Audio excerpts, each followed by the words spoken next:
This morning's sermon is brought to us by that great prophet of the church, Bob the Builder. Remember what Bob the Builder says? Can we fix it? Yes, we can. And does the church need fixing? Well, as we're trying to recover from COVID and the church everywhere is suffering from financial crises, it's not surprising that our church authorities are coming up with ideas for making things better. And there's a report to Synod this week that gets coverage in the Church Times suggesting an initiative to plant 10,000 new churches. We've been here before. The decade of evangelism, whatever it is, planting churches, reaching out new ways, we can do this, can't we? And yet we feel that it hasn't worked. It doesn't work. But this idea is quite radical because the intention is that those 10,000 new churches will be lay-led. Vicars will not be involved. The report refers to this as a way of avoiding limiting factors, which is why it's upset my vicar friends. It's very easy to think that it's referring to us as the limiting factor. In fact, I think it's the availability of clergy and the availability of funds to pay them that is the limiting factor that's trying to be avoided. But to successfully have 10,000 new churches led by lay people, my first thought was that we will need to find ways of cutting down on the administration that's necessary, because people in full-time employment won't be able to do this. Of course, the reality is not that we need to reduce all the work. Some things I'm sure can be let go of. But the most important consequence is that all of us learn to share in ministry better. Another suggestion, which may have upset some of my colleagues, is that the way to stop the problem in clergy pay is to stop paying them altogether. And that clergy should be in employment for themselves and not make money from the church. Like St. Paul, he was a tent maker, famously a tent maker, and didn't ask the churches to support him. I can see why that seems like a good idea.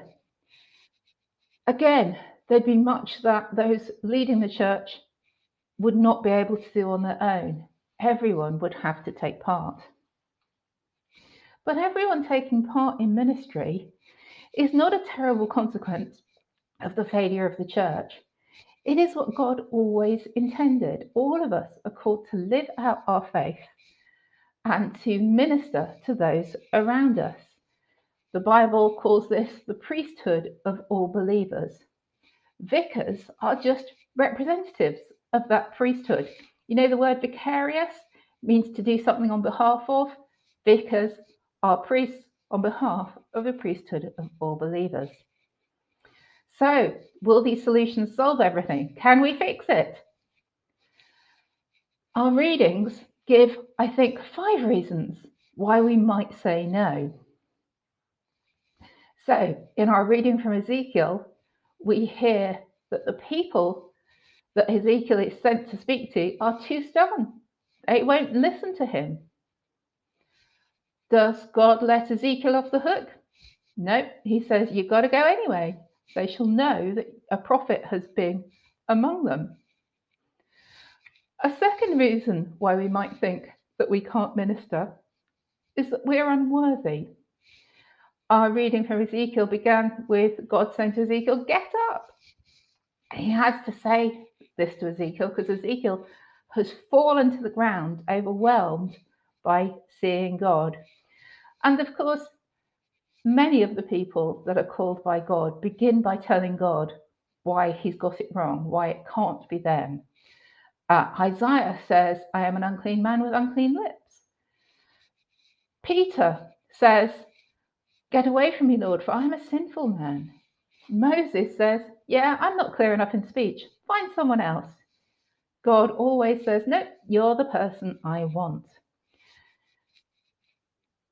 Our own sense of unworthiness has nothing to do with God's call to us to be his people, to minister for him.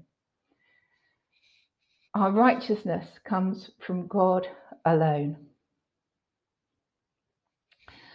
The third reason why we might think that we should be excused from having to be involved in ministry is that we are too weak.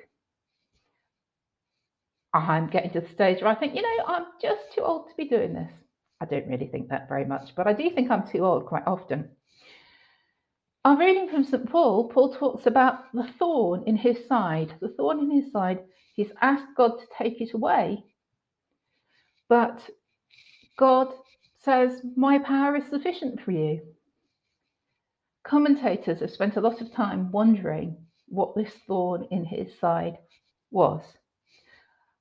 A lot think that it was a physical ailment, and a popular choice is that it was his poor eyesight.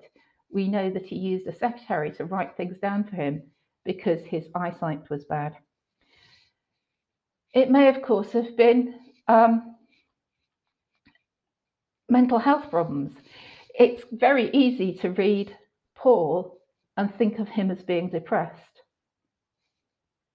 And it's easy for us to think that we can only serve God if we are better, fitter, happier than we currently are. God's answer is the same. Get on with it. Our gospel gives us another two reasons why we might want to get out of ministry, or why our ministry might not be good enough. When Jesus sends out the disciples, he tells them not to take money or bread or a bag or a change of clothes even. Often we think that the church is failing because of lack of money, resources, or stuff. None of those things stop God's work. And our final reason why we might think that we are not fit to minister is just that we're not special enough. Amazingly, this accusation is made against Jesus himself. His neighbours say, we know him, he grew up around here, we know his parents, he's ordinary, like us. And that might be a criticism that is particularly levelled against lay-led churches. Yeah, it's kind of nice for us with dog colours to think that we're special, but we're not. None of us are special. None of us are special enough to be ministers of God. And all of us are special enough to be ministers of God. All of us, through God's power, are called to be ministers. So we're approaching a time of great change for the church, and this could be a source of distress.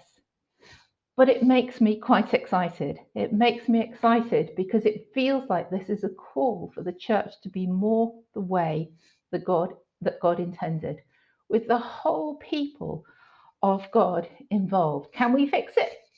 Yes, we can. Except, well, our friend Natalie is getting ordained this morning. She's being made a vicar. Well, a curate, a baby vicar.